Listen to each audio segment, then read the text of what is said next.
Bismillahirrahmanirrahim. Assalamualaikum warahmatullahi wabarakatuh. Alhamdulillahirabbil alamin. Innal hamdalillah nahmaduhu wa nasta'inuhu wa nastaghfiruhu wa na'udzu billahi min syururi anfusina wa sayyiati a'malina. May yahdihillahu fahuwal muhtadi wa may yudlil fala hadiyalah. Asyhadu an la ilaha illallah wa asyhadu anna Muhammadan abduhu wa rasuluhu la nabiyya ba'dah. Allahumma sholli ala Muhammad wa ala alihi wa sahbihi wa sallam.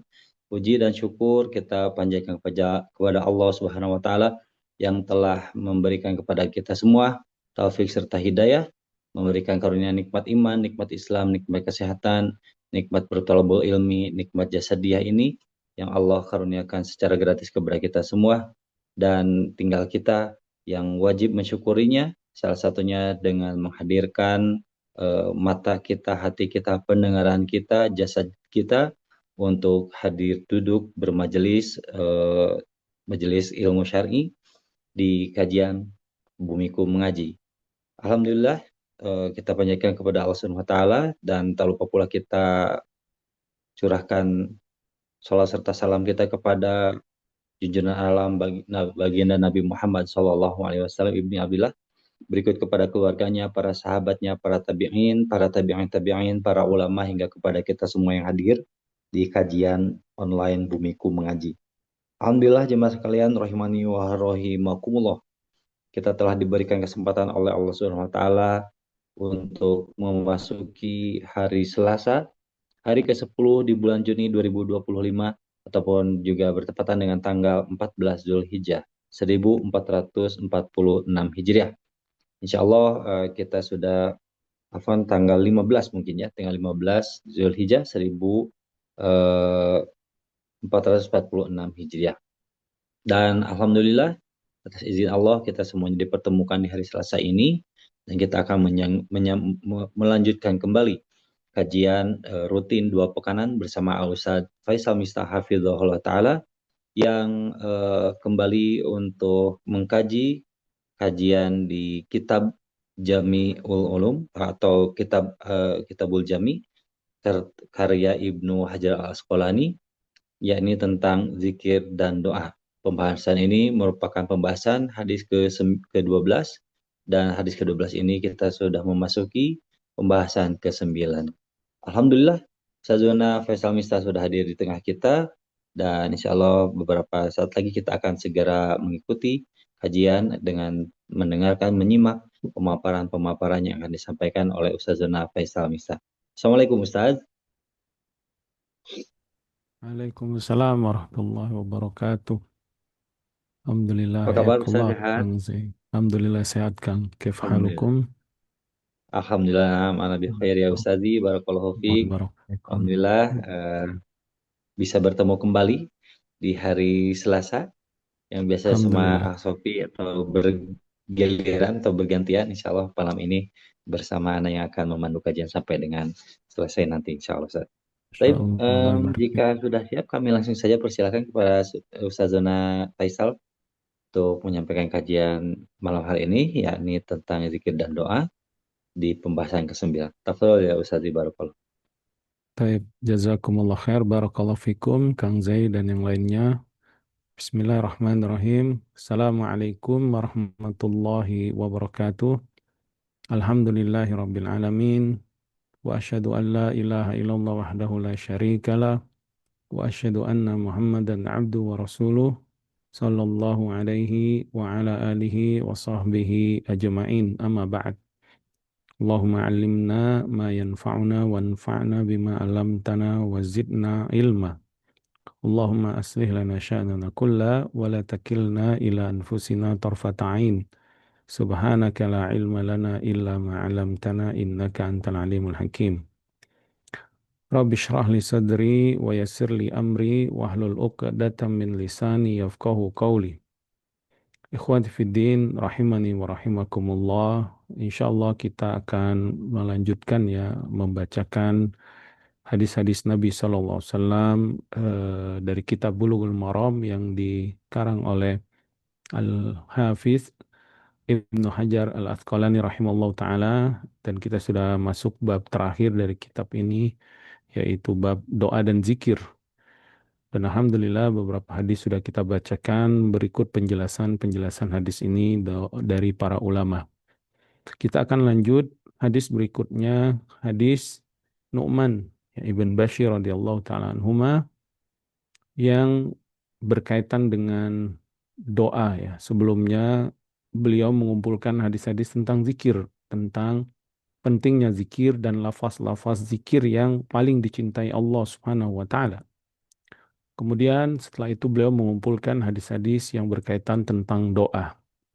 Pentingnya doa, waktu-waktu yang diijabah dan juga bagaimana adab ya cara kita berdoa kepada Allah Subhanahu wa taala agar permohonan kita, ampunan, istighfar kita, taubat kita, kemudian keinginan-keinginan, ya, perbaikan-perbaikan di masa depan kita segera diijabah Allah Subhanahu wa taala. Naam, mungkin Kang Zaid tafadhal dibacakan hadis ini yang 1338 ini dari Baik, Nu'man bin Bashir. Nah, barakallahu fiik. baik. Dari An-Nu'man bin Bashir radhiyallahu an dari Nabi Shallallahu alaihi wasallam, beliau bersabda, "Inna du'a huwal ibadah." Sesungguhnya doa itu adalah ibadah. Diriwayatkan oleh imam yang empat dan dinyatakan sahih oleh At-Tirmizi. Dan beliau memiliki riwayat dari Anas secara marfu' dengan lafaz ad-du'a'u mukhul ibadah. Doa adalah otak atau inti dari ibadah. Dan beliau memiliki riwayat dari Abu Hurairah yang diriwayatkan secara marfu, laisa syai'un akrama 'ala Allahi minad du'a. Tidak ada sesuatu pun yang lebih mulia di sisi Allah daripada doa.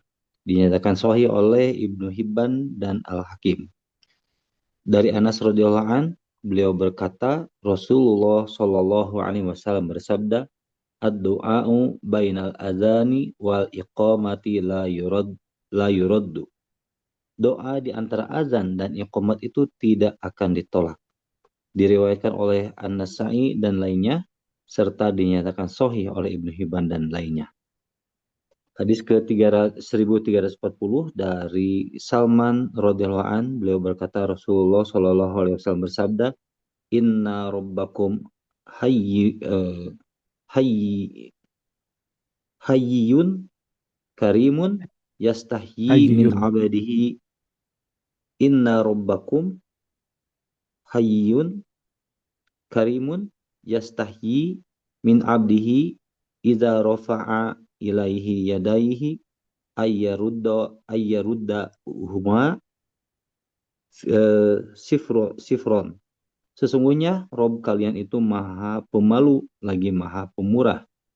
Dia malu kepada hambanya apabila seorang hamba mengangkat kedua tangannya kepadanya untuk mengembalikan keduanya dalam keadaan kosong. Diriwayatkan oleh imam yang empat kecuali An-Nasa'i dan dinyatakan uh, mana tadi teh? Oh, dan dinyatakan sahih oleh Al-Hakim. Naam, barakallahu fikum. Barakallahu fiik. Baik, insyaallah hadis-hadis ini akan kita bahas ya, insyaallah taala.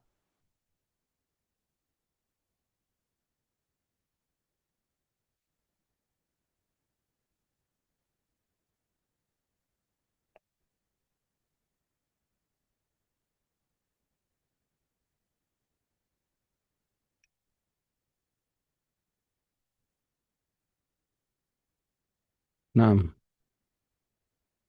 Qala muallif rahimahullah taala ma jaa fi anna du'a huwal ibadah, yaitu penjelasan tentang bahwa doa itu ibadah ya, doa itu adalah ibadah itu sendiri. Dari Nu'man ibn Bashir radhiyallahu taala anhuma, dari Nabi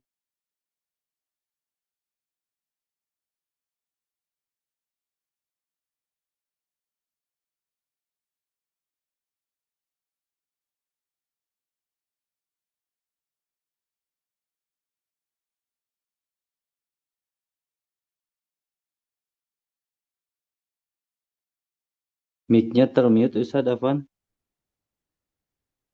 Naam. Qadarullah terputus ya.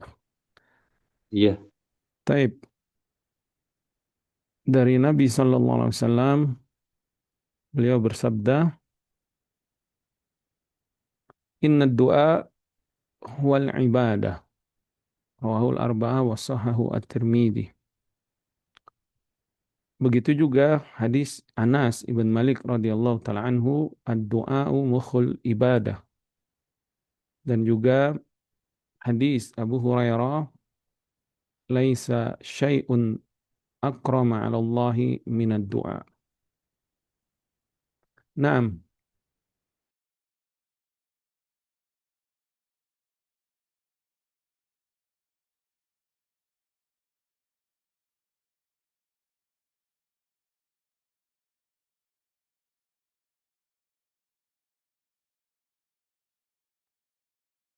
Mohon maaf jemaah, sepertinya Ustaz jaringannya terputus.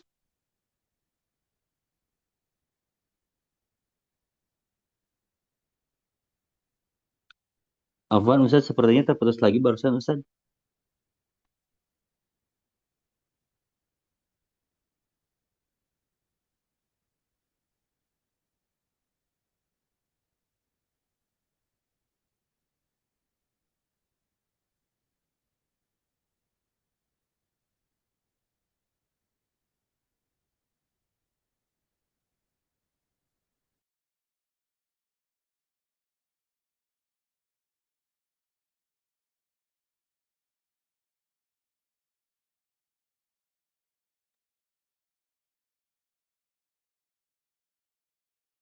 Baik jemaah, mohon menunggu beberapa saat. Ustazona Faisal sedang mengkondisikan terkait dengan kendala teknis yang qadarullah menimpa beliau. Mohon bersabar untuk menunggu jemaah. Barakallahu fiik.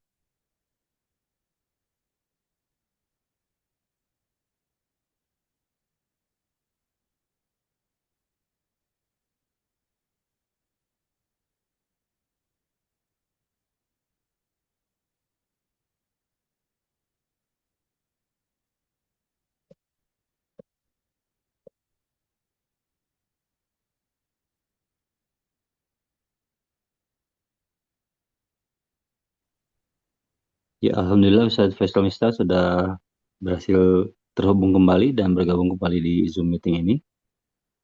Silakan Ustaz. Nah,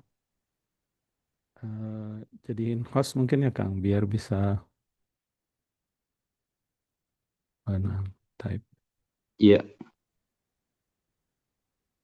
ya Ummu Amr monitor mohon untuk ataupun juga admin untuk menjadikan Ustaz Faisal jadi co-host agar dapat menampilkan makalahnya ataupun juga materi dari kitab Syarah Bulughul Maram.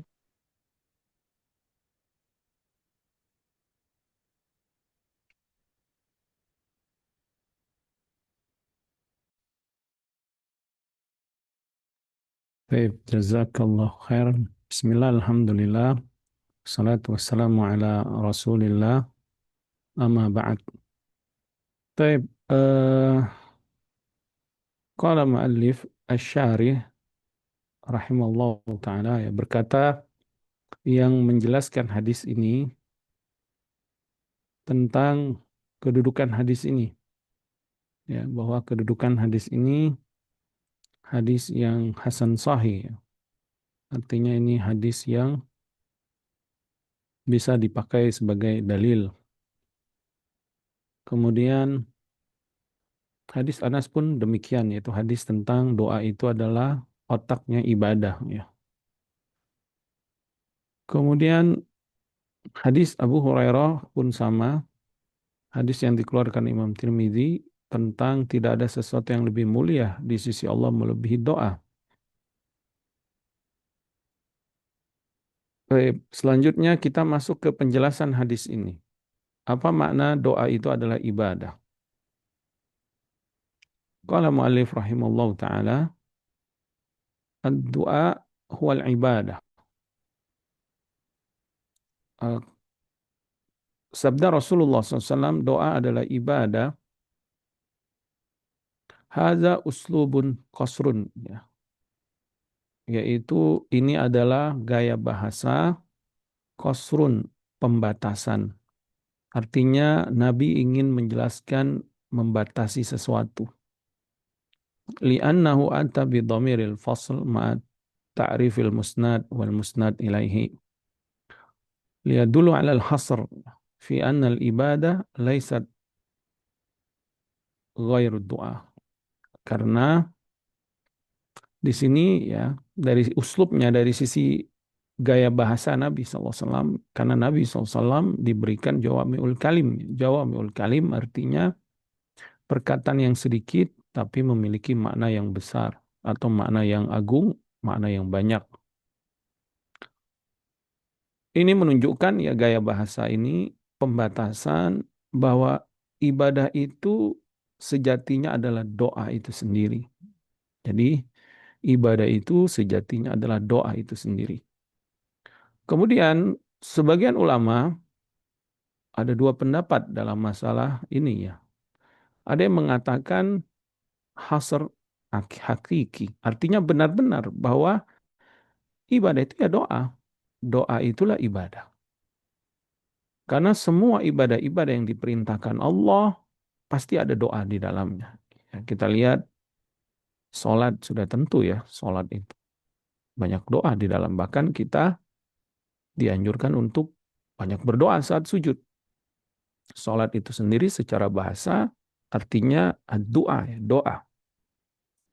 Begitu juga eh, zakat. Ya.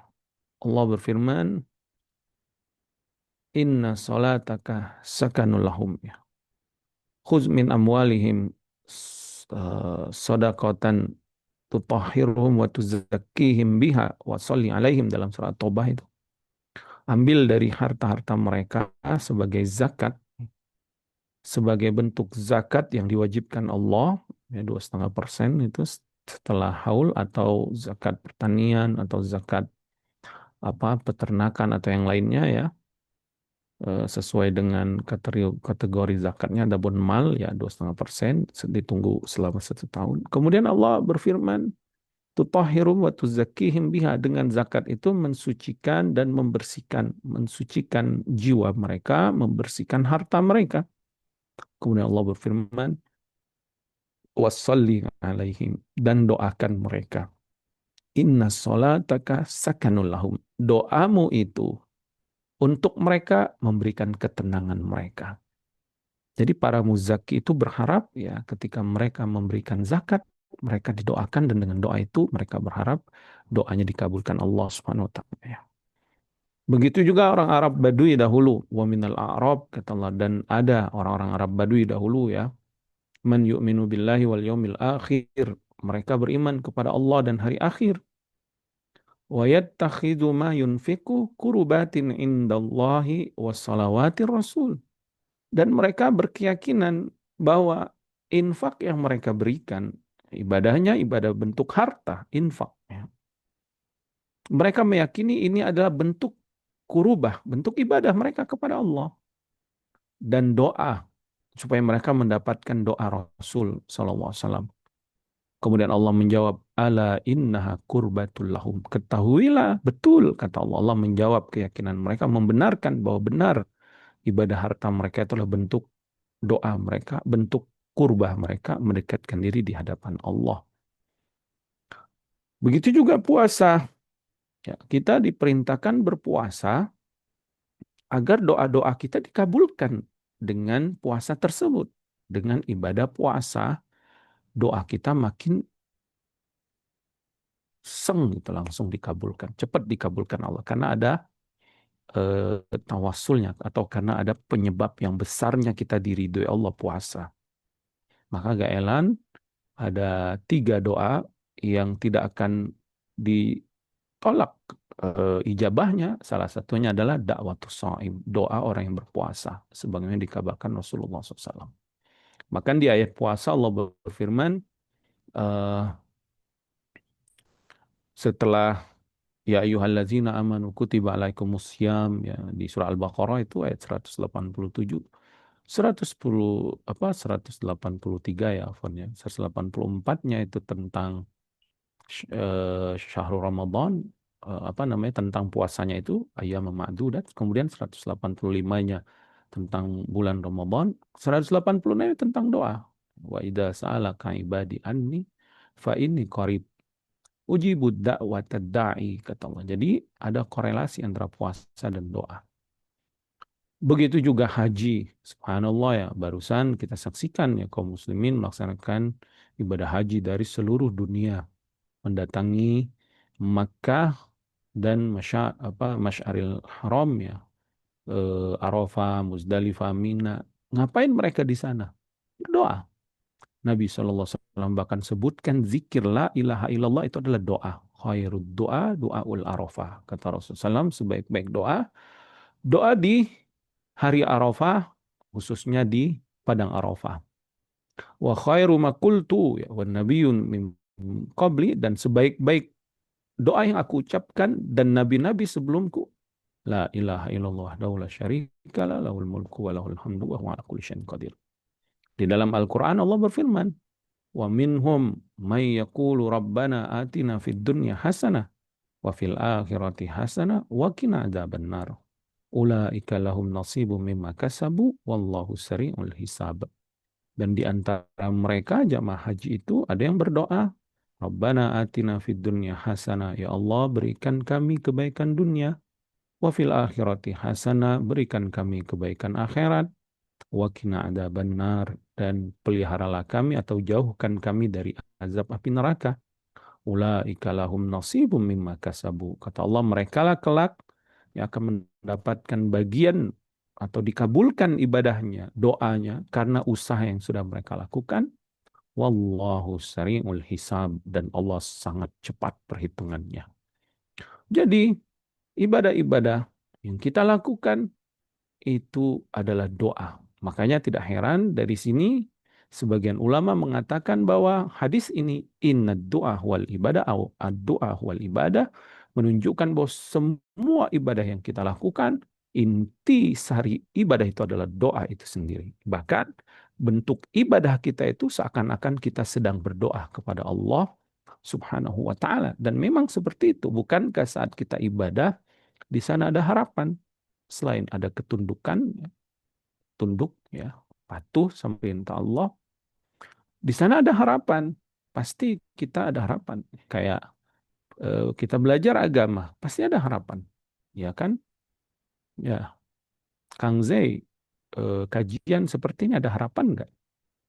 Ada. Menuntut ilmu. Ada harapan nih. Apa harapan kita? Kita dapat ilmu, dapat cahaya, sehingga menambah iman, menambah ilmu kita tentang agama Allah, kemudian menambah memotivasi kita untuk semangat beribadah, dan juga menambah hukum-hukum Allah. Kita mengetahui hukum-hukum sehingga kita mengetahui perintahnya kita ingin kerjakan, dan mengetahui larangannya ingin kita tinggalkan. Nah, jadi ini makna doa wal ibadah, menunjukkan hasar tuh membatasi satu masalah menjadi ini loh, doa itu adalah intinya adalah ibadah itu sendiri. Seperti al-hajju arafah ya, haji itu arafah. Tetapi pendapat yang kedua, wakila innal hasr ghaira hakiki. Ya, jadi pembatasan ini enggak menunjukkan bahwa doa itu hanya ibadah itu hanya doa saja. Artinya ibadah juga ada bentuk lain, bukan hanya doa. Ada ibadah berjalan, ada ibadah ruku, sujud, seperti itu maksudnya. Seperti sabda Rasulullah SAW, al-hajju arafah. Haji itu arafah, bukan berarti haji itu hanya wukuf di arafah. Haji juga harus tawaf di Ka'bah, harus sa'i baina Safa wal Marwah, kemudian harus melempar jumrah, ya, harus tahalul, kemudian harus menyembelih hadiu kalau dia tamattu atau ifrad, ya, dan yang lainnya. Harus mabit di Muzdalifah dan Mina. Itu padahal ada ibadah-ibadah lain, tapi Nabi mengatakan haji itu arafah. Artinya ini pembatasan, naam haji itu arafah, tapi ini tidak menunjukkan amalan haji itu hanya arafah saja. Begitu juga doa ibadah. Maka kata para ulama yang lain, ini tidak menunjukkan bahwa ibadah itu hanya berdoa. Ibadah juga ada bentuk lain. Berbeda dengan pendapat yang pertama tadi. Ya. Pendapat yang pertama tadi, mengapa mengatakan bahwa ibadah itu ya doa? Intinya bahwa semua ibadah yang kita lakukan, hakikatnya kita sedang berdoa. Kata beliau, atau kata para ulama yang mengatakan pendapat yang pertama tadi, li'annal abda idzan qata'a amalahu mimma siwallah wa azharal ajza wal ihtiyaj ihtiyaja min nafsihi wa afrada rabbahu bid-du'a wa lam yaltafit qalbahu ila ghairihi aw wa lam yaltafit qalbu ila ghairi faqad i'tarafa lillahi ta'ala bil kamali wa ijabati du'a wa annahu sami'un basir rahimun alim ghaniyun karim ala kulli syai'in qadir wa hadhihi haqiqatul ibadati wa khulasatut tauhidi. Kata mereka, kenapa doa itu ibadah hakiki? Artinya benar-benar Nabi membatasi bahwa ibadah itu ya doa, nggak bisa dimaknain makna yang lain lagi. Karena ketika seorang hamba memutus semua harapannya dari selain Allah, jadi harapan kita ini di hati gini kan ada harapannya. Ketika kita ibadah, kita benar-benar memutus semua harapan kita kepada makhluk. Bahkan kita tidak berharap dengan kekuatan kita sendiri. Kita benar-benar menumpukan semua harapan hanya kepada Allah. Wa adharal ajza. Saat kita ibadah, kita menampakkan kelemahan. Wal ihtiyaj min nafsihi. Dan benar-benar kita menunjukkan rasa butuh yang sangat besar kepada Allah daripada dirinya sendiri. Kemudian dia mengikhlaskan, meminta hanya kepada Allah dengan doa tersebut. Walam yaltafit qalbu ila ghairihi. Hatinya tidak berpaling kepada selain Allah. Faqad i'tarafa lillahi ta'ala bil kamal. Dan dengan hal itu dia sudah mengakui bagi Allah lah yang memiliki kesempurnaan wa ijabati doa. Ya, kesempurnaan artinya Allah maha sempurna dari segala sesuatu. Apa yang kita harapkan itu hanya Allah yang bisa mengabulkannya. Kita pengen anak, kita pengen harta, kita pengen sehat, kita pengen anak soleh, pasangan suami istri soleh, kita pengen orang tua kita baik, kita pengen masuk surga. Semua itu di tangan Allah. Allah yang bisa melakukannya. Dan yang mendengar doa kita hanya Allah. Maksudnya selain mendengar, Allah mampu mengijabahnya, mampu menjawab dan memberikan balasannya. Wa annahu sami'un basir, dan dia meyakini Allah lah yang maha mendengar lagi maha melihat. Ya, Allah mendengar rintihan seorang hamba saat berdoa dan Allah melihat keadaan dia. Allah melihat kesulitan, kesusahan yang dia rasakan dalam kehidupannya, permasalahan-permasalahan yang dia dapati, problem-problem dalam rumah tangganya, dalam pekerjaannya, dalam karirnya, dalam masyarakatnya dan yang lainnya. Allah mengetahuinya. Rahimun alim, dan dia pun meyakini Allah maha penyayang kepada hambanya, apalagi orang-orang beriman. Wa kana bil mu'minina rahimah. Allah mengikrarkan Allah maha penyayang, lebih penyayang lagi ya kepada orang-orang beriman tersebut. Kemudian Allah alim, maha mengetahui yang apa yang terbaik buat hambanya. Ghaniyun karim, dan Allah maha kaya, tidak terbatas bendaharanya, kekayaannya, kepemilikannya, dan dia tidak butuh kepada makhluknya. Allah memberi bukan karena Allah ingin diberi. Justru Allah memberi karena dia karim, karena dia maha baik. Ala kulli syai'in qadir, dan seorang hamba pun meyakini bahwa Allah itu maha berkuasa, bisa melakukan apa saja. Yang mandul, usianya sudah tua, nggak punya anak, Allah mampu menjadikan dia hamil seperti Nabi Ibrahim dan Nabi Zakaria ya. Kemudian yang tidak punya harta, Allah bisa berikan dia harta makanan seperti Maryam, ya, diberikan makanan.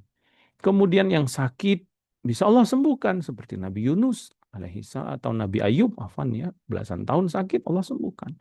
Kemudian yang dalam kesempitan, kesulitan, kesusahan seperti Nabi Yunus di dalam perut ikan, tiga kegelapan, kegelapan ikan paus, kegelapan dalam lautan, mungkin di palung lautan ya, karena hidupnya ikan paus kan di bawah lautan, dan kegelapan malam, tapi Allah bisa menyelamatkannya.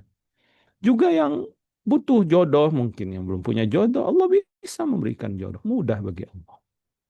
Ya, Kemudian yang sulit misalkan tidak bisa paham-paham agama atau Al-Quran, sulit menghafal, minta sama Allah, berdoa sama Allah, Allah akan mudahkan itu.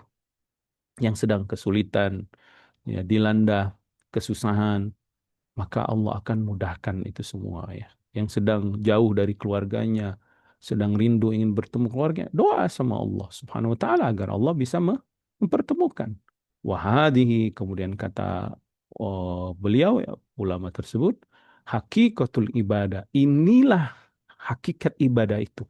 Saat seorang hamba menyerahkan dirinya tulus, ya, menyungkur, merengek-rengek, menangis, mengakui semua kelemahannya, kemudian mengadukan semua harapan, cita-citanya, keinginannya di hadapan yang maha sempurna, yang maha baik, yang maha bijaksana, yang maha kaya, yang maha berkuasa atas segala sesuatu, yang maha raja, pemilik langit dan bumi, Allah Subhanahu wa taala. Wa khulasatu tauhid. Kemudian inilah intisari tauhid, intisari mengesahkan Allah Subhanahu wa taala. Ya, adapun pendapat yang kedua tadi ya, maknanya bukan hasr ghair hakiki, maksudnya anna doa mu'zamul ibadah. Naam, sebagian besar ibadah itu adalah doa.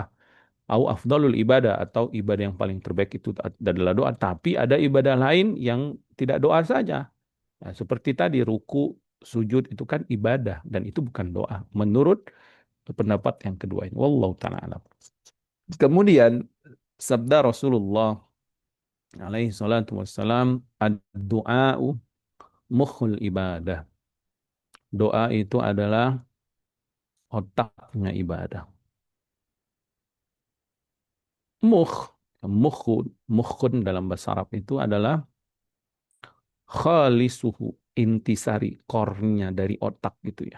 Jadi otak itu mungkin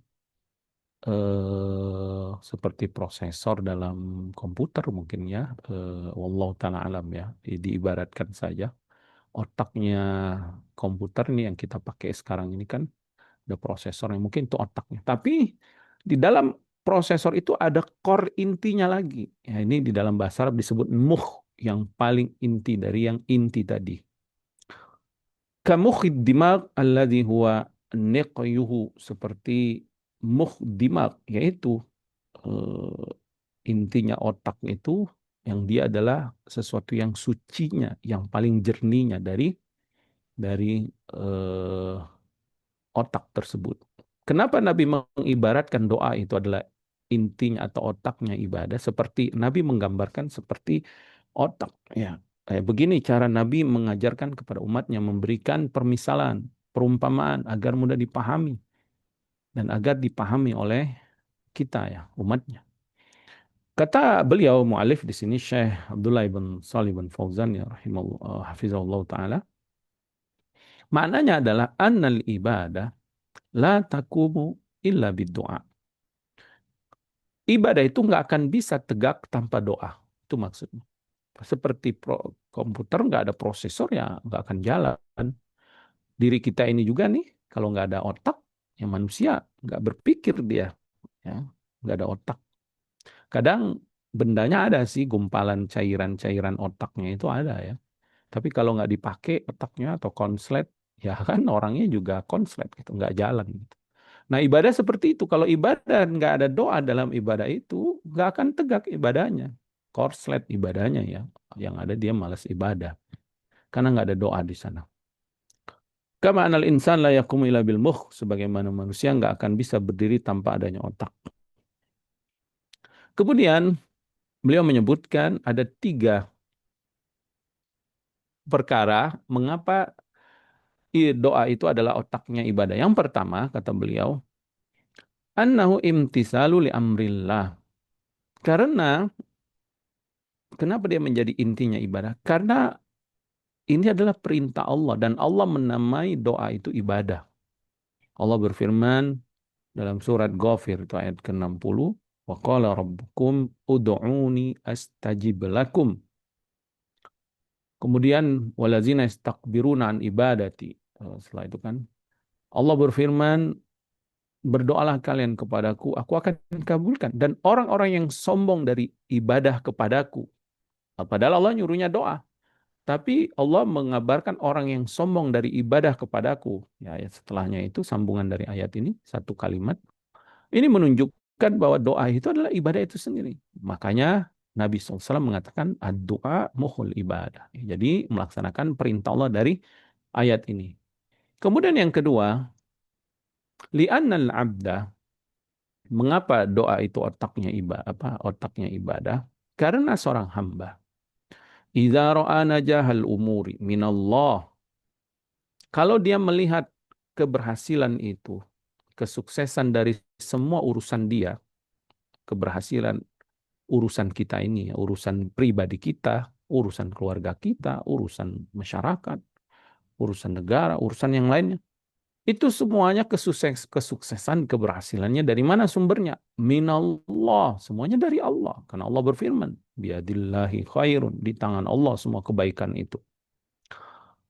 Ta'allaqa bihi, maka saat itu ketika dia meyakini kesuksesan hanya di tangan Allah, maka dia sangat bergantung dengan Allah. Wa qata'a amalahu amma siwahu, sehingga dia memutus semua harapan dia kepada semua makhluk, bahkan termasuk kekuatan dia sendiri dia lepaskan. Ini makna la haula wala quwata illa billah yang kita sebutkan pada pertemuan yang lalu ya. Jadi ini mengapa doa itu otak ibadah, karena dia menjadi sebab tumpuan bagi seorang hamba untuk meraih kesuksesan semua urusan dunia dan akhiratnya. Sehingga dia tahu semua urusan dunia dan akhiratnya di tangan Allah, dan apa yang di tangan Allah itu nggak akan kita dapati kecuali dengan berdoa. Makanya doa itu adalah inti ibadah. Kemudian yang ketiga, mengapa dia menjadi otaknya ibadah? Annal gharda minal ibadati as-sawabu 'alaiha. As-sawabu 'alaiha. Tujuan dari kita beribadah itu kita ingin diberikan balasan dari Allah, pahala ya. Wa wal matlubu bid'a, dan pahala itu bisa kita dapatkan dengan memohon kepada Allah. Ya. Maka nggak heran Nabi Ibrahim alaihissalatu wassalam dan Nabi Ismail ya, ketika membangun Ka'bah itu, wa idh yarfa'u Ibrahimul qawa'ida minal baiti wa Ismailu rabbana taqabbal minna innaka antas samiul alim. Dan ingatlah kata Allah ketika Nabi Ibrahim meninggikan Ka'bah, rumah Allah, dan juga anaknya yaitu Ismail alaihissalam. Kemudian mereka setelah beribadah itu, mereka pun berdoa kepada Allah, Rabbana taqabbal minna, ya Allah terimalah ibadah kami yang sangat agung ini. Ya. Maksudnya diterima apa? Dibalas oleh Allah Subhanahu wa taala. Allah terima ibadah ini. Allah nggak butuh ibadah kita, tapi maksudnya agar dibalas oleh Allah Subhanahu wa taala. Ya. Makanya doa itu adalah otak ibadah, karena ibadah itu kita butuh balasan, dan balasan itu hanya bisa didapatkan dengan diminta, dimohon kepada Allah dengan cara berdoa ya. Nah, ini mana hadis yang kedua tadi. Kemudian sabda Rasulullah SAW, laisa syai'un akramu 'ala Allah minad du'a, tidak ada sesuatu yang lebih mulia dari dari Allah melebihi doa. Kenapa? Karena doa itu sendiri adalah ibadah. Nah, ini hanya penyempurna atau penjelas dari mana hadis sebelumnya ya. Kemudian wal ibadatu hiyallati khalaqallahu ta'ala al-khalqa min ajliha, dan kita tahu ibadah ini adalah tujuan Allah menciptakan makhluk. Naam. Allah berfirman, "Wa ma khalaqtul jinna wal insa illa liya'budun." Tidaklah aku ciptakan jin dan manusia kecuali mereka beribadah kepadaku. Dan ibadah, doa itu adalah ibadah. Berarti kita diciptakan Allah untuk berdoa kepada Allah Subhanahu wa taala. Nabi Adam Allah ciptakan langsung senang, bahagia di surga, tanpa ada kesulitan, tanpa ada penderitaan, tidak ada kelaparan, ya, penuh dengan kemewahan, kenikmatan surga. Allah berfirman apa? Ya Adam uskun anta wa iskulna li Adam. Uskun anta wa zaujukal jannata wa kula minha ragadan min haitsu syi'tuma wa kula ragadan min haitsu syi'tuma. Wahai Adam, kata Allah, uskun, ya, anta ya, fil jannah. Wahai Adam, uskun anta wa zaujuka fil jannah. Tinggal engkau langsung di surga. Jadi Allah ciptakan langsung mewah, langsung enak, langsung bahagia di surga. Kemudian makanlah, nikmatilah kenikmatan surga apa yang kamu inginkan. Qadarullah ma syafa'al, ternyata Nabi Adam bersalah. Dan itu semua sudah Allah atur. Akhir dari kisah tersebut, apa yang Nabi Adam lakukan? Berdoa kepada Allah. Fatalaqa Adamu min rabbih kalimatin fataba alaihi innahu huwa tawwabur rahim. Maka Adam pun diberikan ilmu oleh Allah bagaimana cara berdoa kepada Allah. Awalnya Nabi Adam nggak tahu cara berdoa dan mungkin tidak merasakan nikmat berdoa karena diciptakan langsung dalam keadaan bahagia, sehat walafiat, mewah, memiliki semua apa yang diingini, ya, ke kenyamanan, ya surga, tidak kelaparan, tidak kehausan, tidak perlu usaha, tidak perlu bekerja, tidak perlu belanja, tidak perlu kelaparan lagi, ya. Semuanya Allah berikan. Tidak merasakan nikmatnya doa saat itu. Tapi ketika Allah uji dengan melakukan kesalahan, akhirnya Nabi Adam pun diajarkan doa. Dalam surah Al-A'raf, qala, Nabi Adam dan Hawa itu berdoa kepada Allah. Rabbana zalamna anfusana wa ilam taghfir lana wa tarhamna lanakunanna minal khasirin.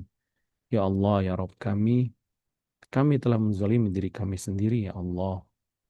Jika Engkau tidak mengampuni kami dan Engkau tidak menyayangi kami kembali, sungguh kami akan benar-benar menjadi orang yang rugi. Naam, inilah yang kita rasakan ya saat kita tidak pernah melakukan kesalahan, tiba-tiba kita jatuh di dalam lubang kesalahan.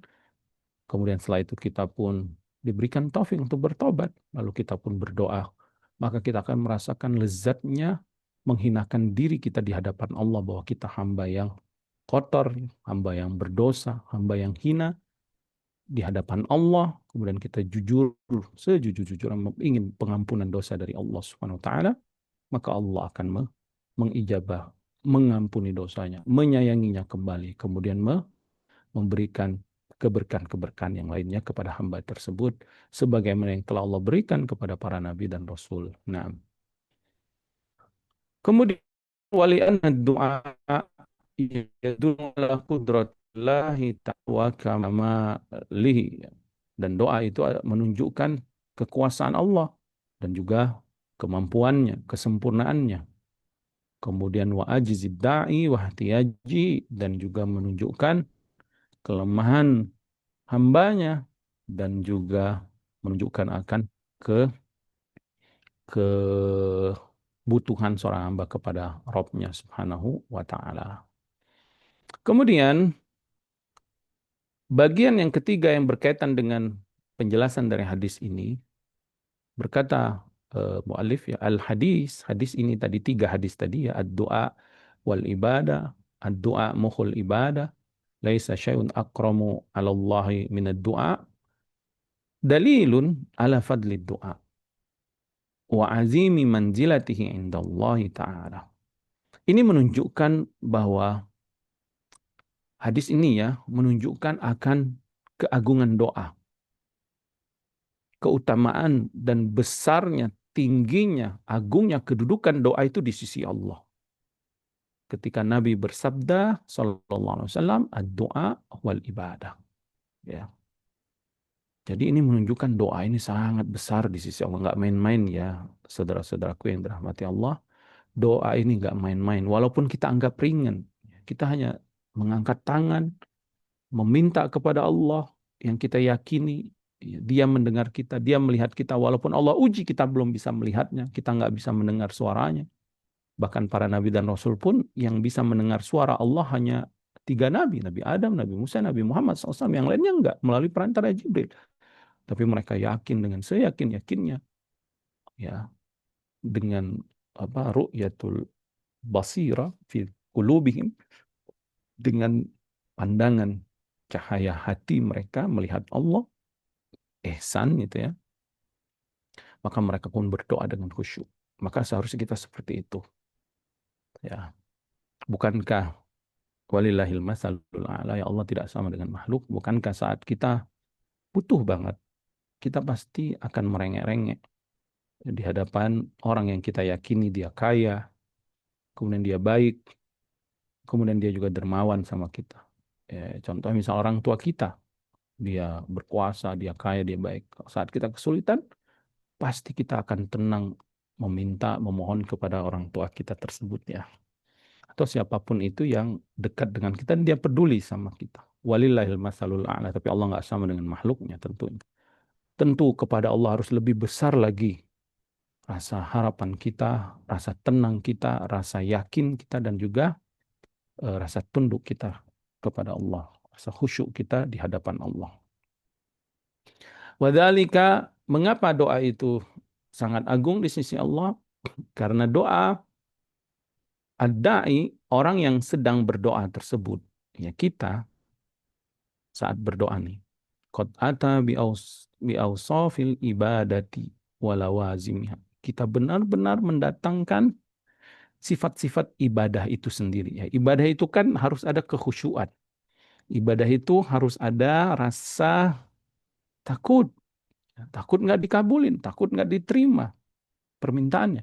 Ibadah itu harus ada rasa harap, harap, berharap dikabulkan. Dan ibadah itu harus ada rasa cinta, ya. Dan itu semua ada pada doa. Saat doa kita ada rasa khawatir, kapan ini dikabulkan permohonan saya, kok belum dikabulkan. Tapi kita yakin, kita minta terus. Dan kita husnuzon kepada Allah. Karena kita tahu Allah Al-Alim, Al-Hakim. Allah memberi di waktu yang tepat, di saat yang tepat. Dan kalau Allah belum beri, berarti Allah maha tahu. Ini tidak baik untuk kita. Ada hal yang lain yang lebih baik.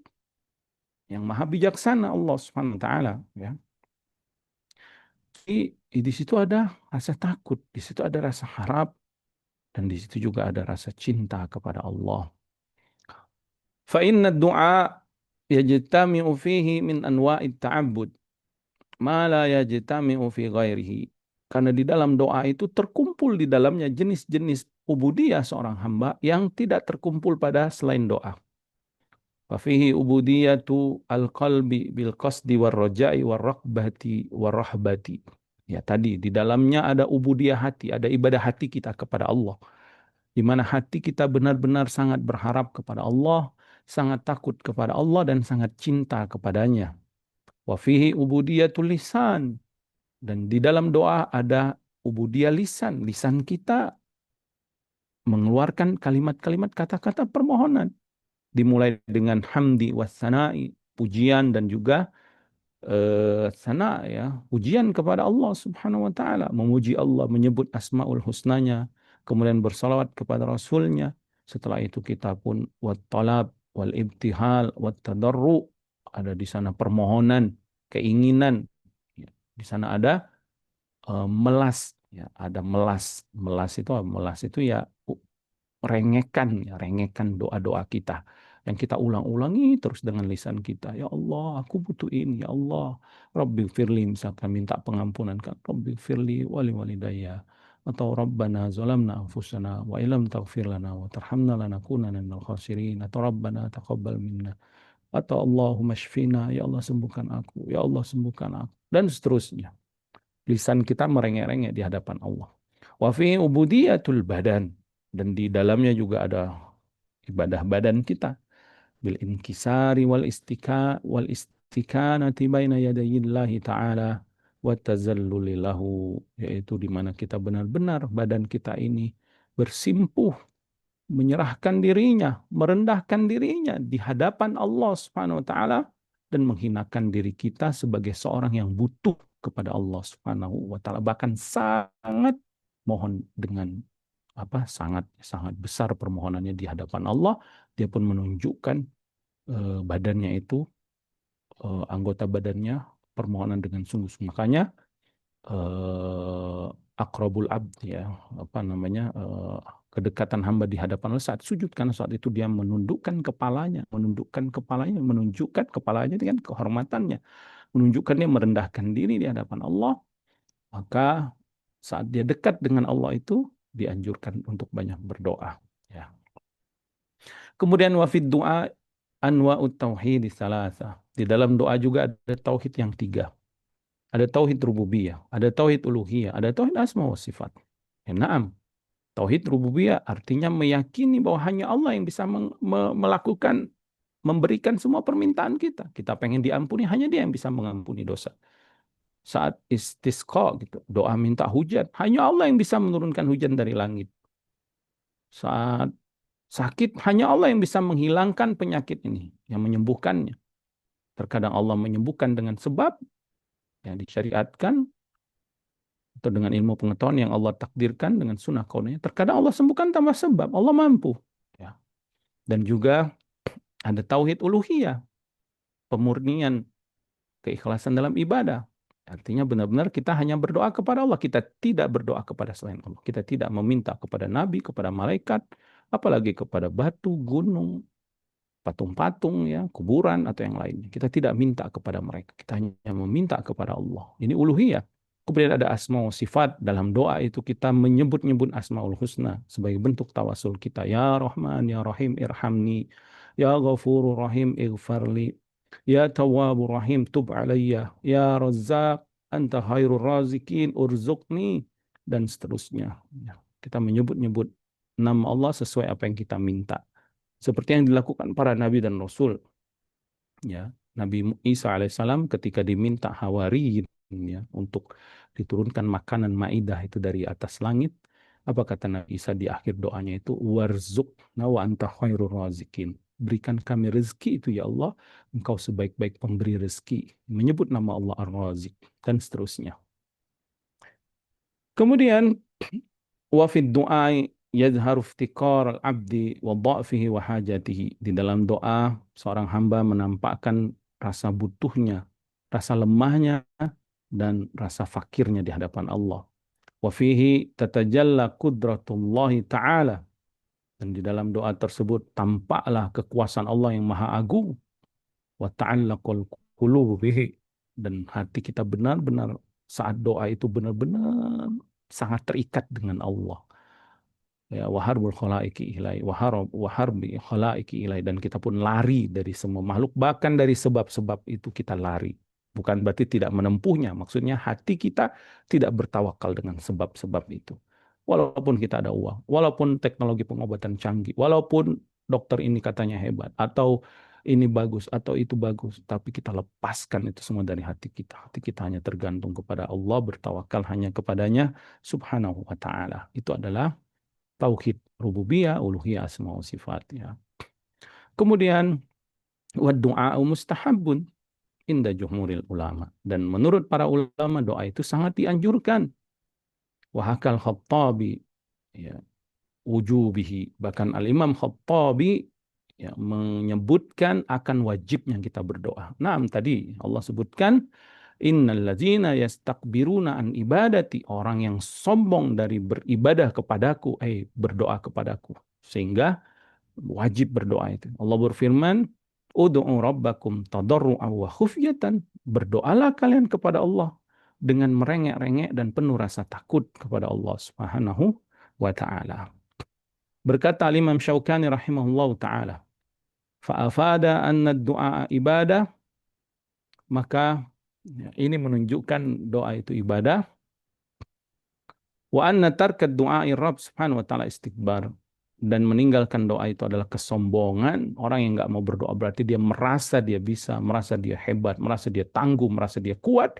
Akhirnya dia akan kecewa, akhirnya dia akan galau, akhirnya dia akan binasa dengan kesombongan ujub dia itu sendiri. Wala akbahu min hadal istikbar, bahkan kata Imam Syaukani, tidak ada yang lebih jelek daripada kesombongan ini. Wa kaifa yastakbirul abdu an du'ai man huwa khaliquhu wa radikuhu wa mujiduhu minal adam wa khaliqul alam kullahu wa radikuhu wa muhyiyuhu wa mumituhu wa musibuhu wa muakibuhu. Bagaimana tidak sombong, kata Imam Syaukani, seorang hamba kok dia bisa sombong, tidak mau berdoa kepada penciptanya yang memberikan rezekinya, yang menjadikan dia ada dari tidak ada, yang menciptakan semua alam semesta ini, kemudian memberikan rezeki kepada mereka, yang menghidupkannya, yang mematikannya, yang memberikan pahala, dan yang menghukum, ya, fala syakka anna hadzal istikbar tarfun minal junun wa syu'batin min kufranin ni'am, dan tidak diragukan lagi kata beliau bahwa kesombongan ini merupakan bagian dari kebodohan, ya, atau kegilaan, dan merupakan cabang dari kekufuran dari nikmat Allah Subhanahu wa taala. Wallahu taala a'lam, ya. Mungkin sampai sini yang bisa kita sampaikan. Insyaallah kita akan lanjutkan pada pertemuan berikutnya tentang waktu-waktu yang diistijabah saat berdoa. Sallallahu ala nabiyina Muhammadin wa ala alihi wasallam wa akhiru da'wana alhamdulillahi rabbil alamin. Naam, tafadhol Kang Zai, barakallahu fikum.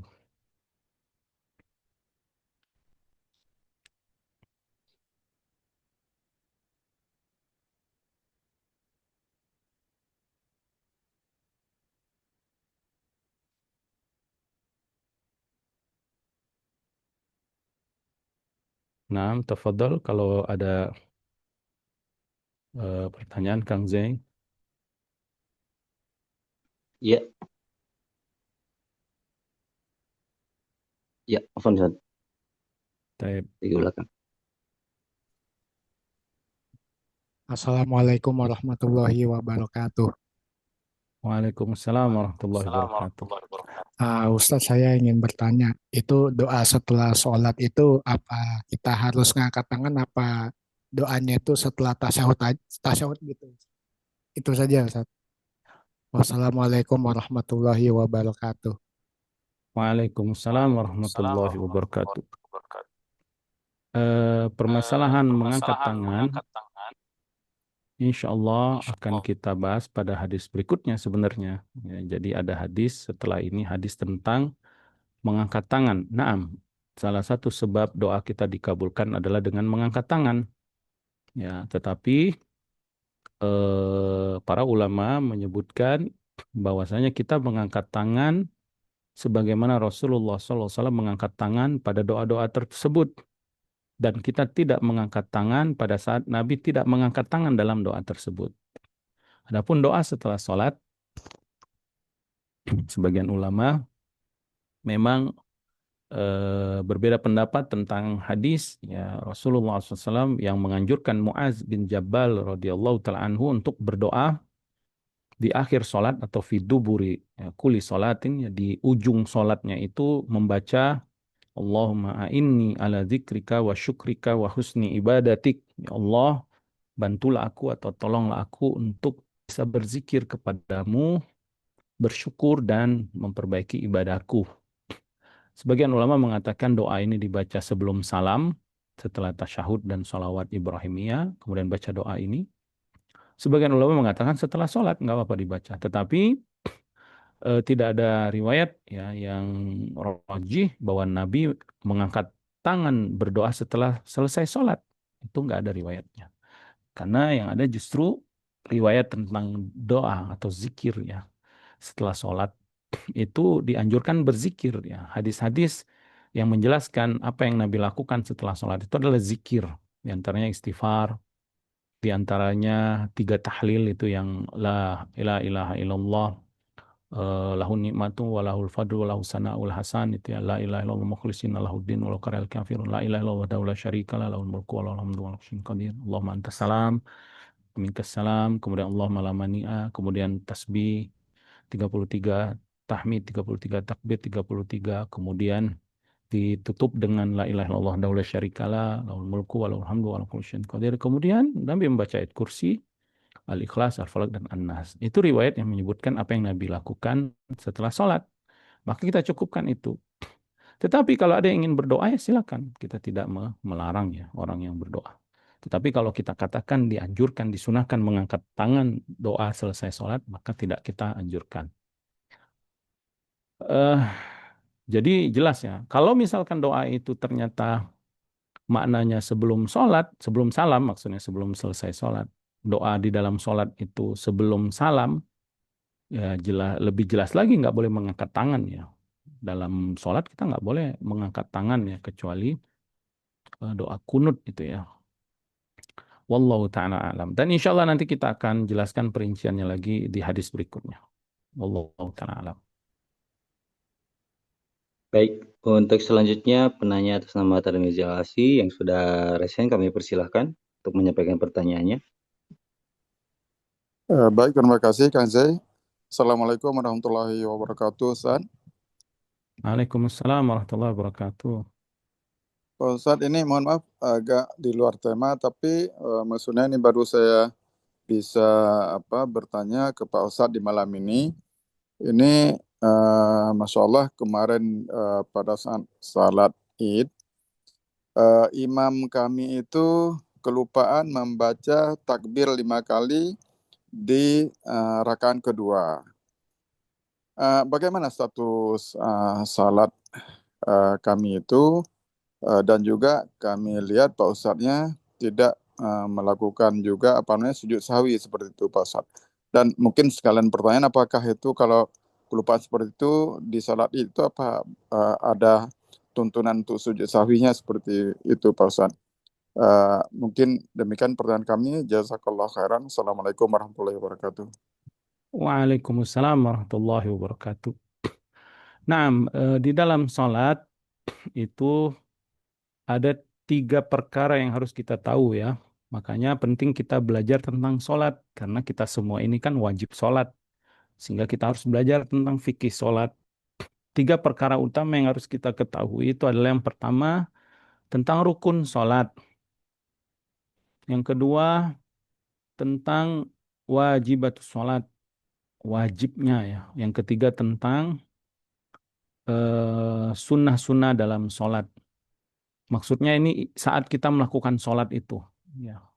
Saat kita melakukan salat, di dalam gerakan salat kita ada rukun, ada wajib, ada yang sunnah-sunnah.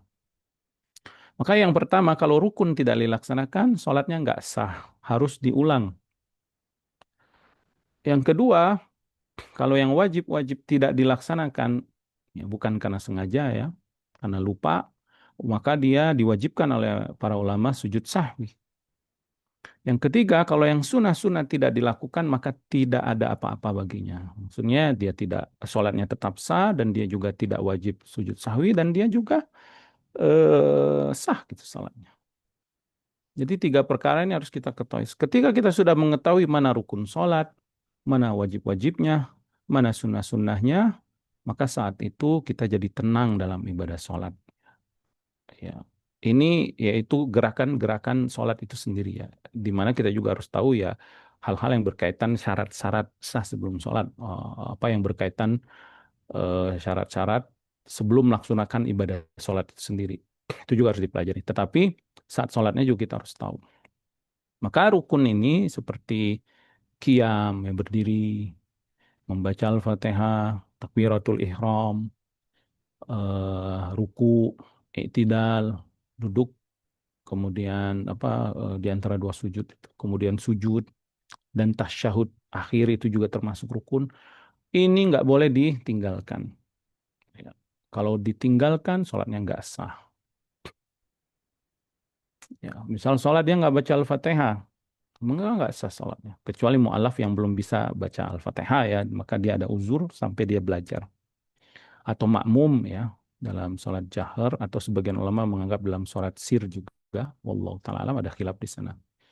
Adapun wajib ya seperti bacaan ruku, bacaan sujud, tasyahud awal itu ya, itu merupakan wajib. Kalau nggak dilakukan ini sholatnya tetap sah, tapi dia kalau lupa harus sujud sahwi.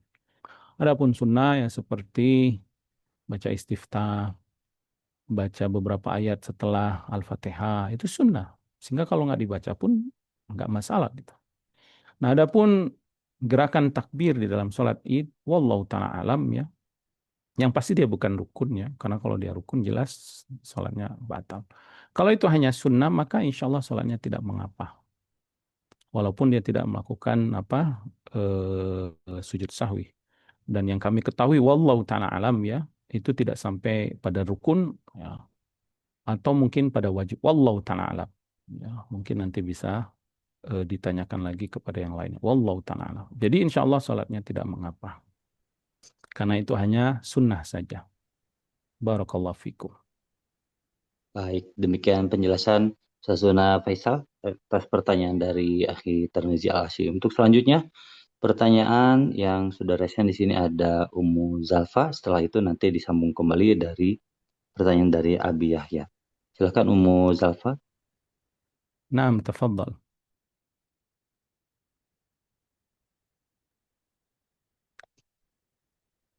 Assalamualaikum warahmatullahi wabarakatuh, Ustaz. Waalaikumsalam warahmatullahi wabarakatuh. Assalamualaikum, izin bertanya, Ustaz. Terkait Naam. ini jamaah haji dan umroh itu mereka banyak di sana ketika di tempat-tempat mustajab banyak yang video call keluarganya Ustaz kerabatnya di tanah air untuk menyuruh doa di tempat-tempat mustajab, Ustaz. Naam. Jadi apa itu dibenarkan Ustaz kita berdoa di tempat-tempat mustajab tapi melalui video call gitu Ustaz? Apa dibenarkan seperti itu Ustaz? Kemudian yang Baik. kedua tadi menyambung yang tadi Ustaz, apabila lagi sholat terus tertinggal yang wajib terus sujud sahwi pun kita lupa, apa harus mengulang sholatnya Ustaz? Itu saja Ustaz. Sujud sahwi saja. Sujud sahwi aja ya. Naam. Kalau lupa gitu, sujud sahwi juga lupa gitu, Ustaz. Iya, sujud sahwi setelahnya. Oh, tidak perlu diulang ya, Ustaz, ya sholatnya Tidak ya. perlu. Naam. Ya, nah, Ustaz, syukron, jazakallahu khairan. Wa jazakumullah khair, barakallahu fikum. Baik, barakallahu fikum untuk Ummu Zalfa. Ya. Naam, barakallahu fikum Ummu Zalfa. Ada pertanyaannya tadi tentang perbuatan jamaah haji ya, yang video call dengan keluarganya di tempat-tempat mustajab seperti di Arafah mungkin ya. Yang pertama, kita doakan semoga jamaah haji Indonesia atau kaum muslimin di seluruh dunia, semoga Allah terima ibadah haji mereka. Allah jadikan mereka haji yang mabrur. Kemudian Allah terima semua manasik-manasik mereka ya, semua ibadah-ibadah yang berkaitan dengan manasik haji mereka. Dan mereka pulang dalam keadaan selamat, bahagia, dalam keadaan diterima hajinya dan menjadi haji yang mabrur, diampuni dosanya dan dimasukkan ke dalam surganya Allah. Amin ya rabbal alamin. Dan kita doakan juga ya semoga kita semua ini yang belum berhaji Allah mudahkan untuk berhaji di tahun-tahun depan atau tahun-tahun berikutnya. Amin ya rabbal alamin. Taib, naam dianjurkan saat kita berhaji itu untuk khusyuk dalam beribadah, khususnya di waktu-waktu yang sangat dikabulkan doa, di antaranya saat di Arafah. Maka para ulama menganjurkan untuk kita sibuk berzikir, berdoa. Kemudian sibuk kita untuk memohon ampunan ya, agar Allah menjadikan kita hamba yang dibebaskan dari api neraka. Karena saat itu banyak dari hamba-hamba Allah yang Allah bebaskan dari api neraka. Mudah-mudahan mereka salah satunya atau kita salah satunya saat kita di padang Arafah. Dianjurkan banyak berzikir ya, dimulai saat pagi ya menjelang zuhur itu di Arafah sampai menjelang maghrib ya kita wukuf di sana. Kita banyak berzikir, banyak berdoa dan kita membaca doa-doa semua, doa-doa yang kita hafal atau doa-doa dari buku-buku tidak mengapa. Dan sangat tidak dianjurkan kita disibukkan dengan hal yang lain, apalagi foto-foto bikin-bikin video selfie misalkan ya untuk disebarkan di media sosial dan yang lain itu sangat tidak dianjurkan karena khawatir ya akan masuk ria di sana, akan masuk sum'ah di sana yang menghapus pahala haji kita.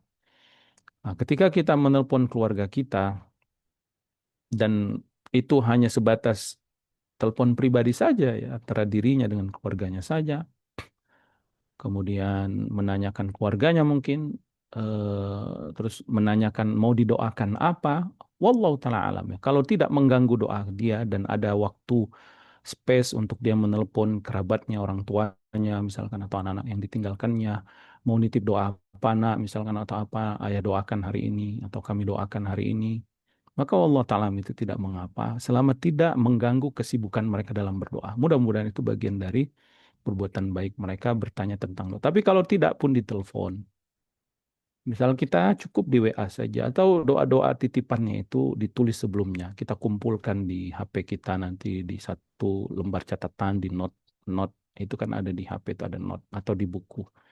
Itu maka lebih afdal lagi agar tidak mengganggu kekhusyuan kita dalam berdoa. Karena pada saat itu kita benar-benar sedang fakir ya, sedang memakai ihram, kita lusuh, panas, berdebu. Ya, Allah SWT berfirman, yubahi, membanggakan hamba-hambanya itu di hadapan para malaikat.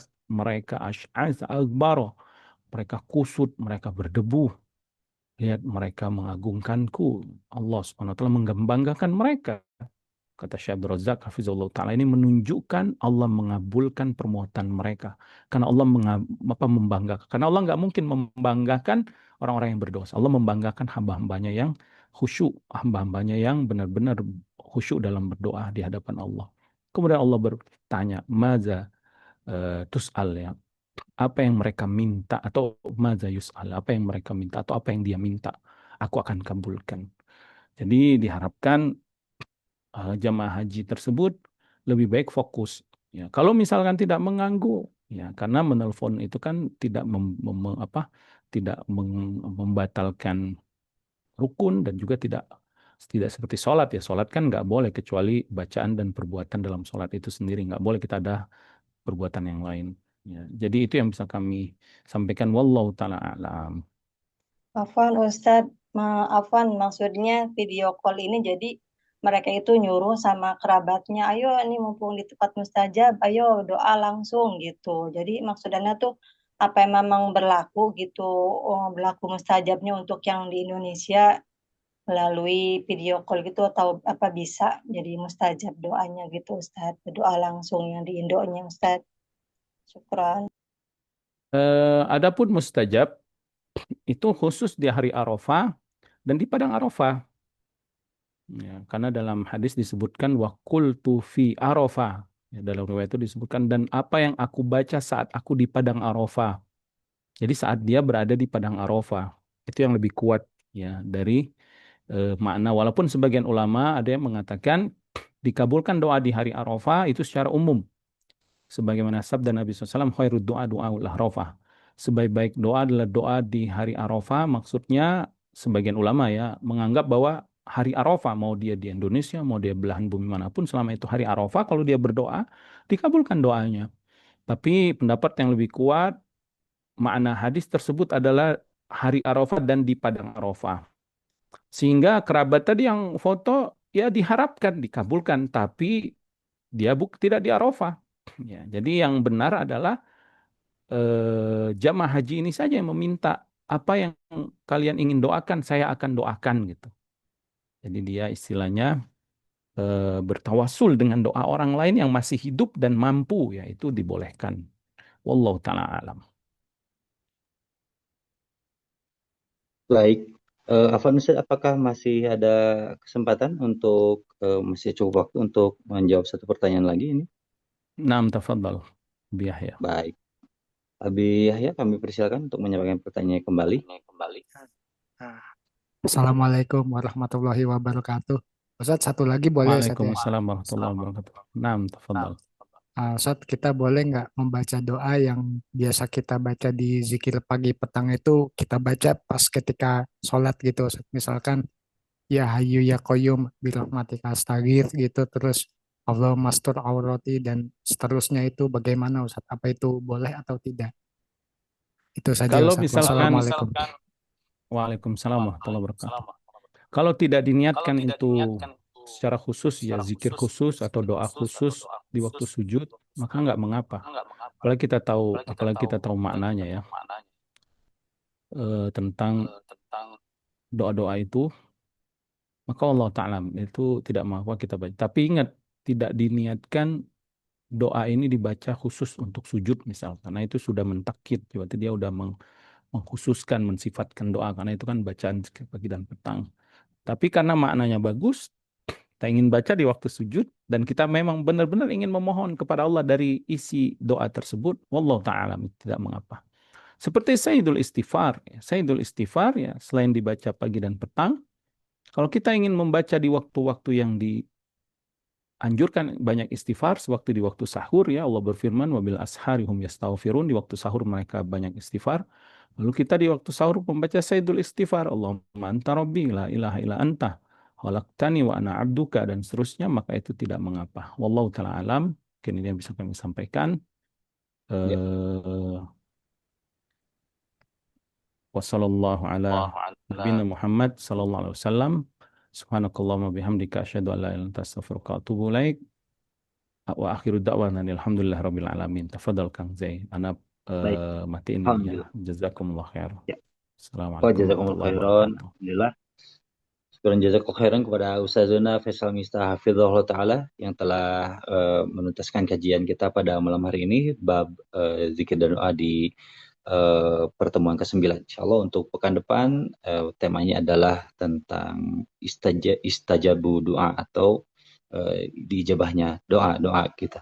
Baik, untuk itu jemaah sekalian terima kasih atas kehadirannya. Wassalamualaikum khusus kepada Ustaz Faisal Miftah Hafizahullah Ta'ala. Semoga menjadi pahala jariah kepada Ustaz dan juga keluarga di tengah kesibukannya menyempatkan untuk berbagi ilmu kepada kita semua di Jamaah Bumiku Mengaji hari Selasa, hari ke-15 bulan Zulhijjah 1446 Hijriah.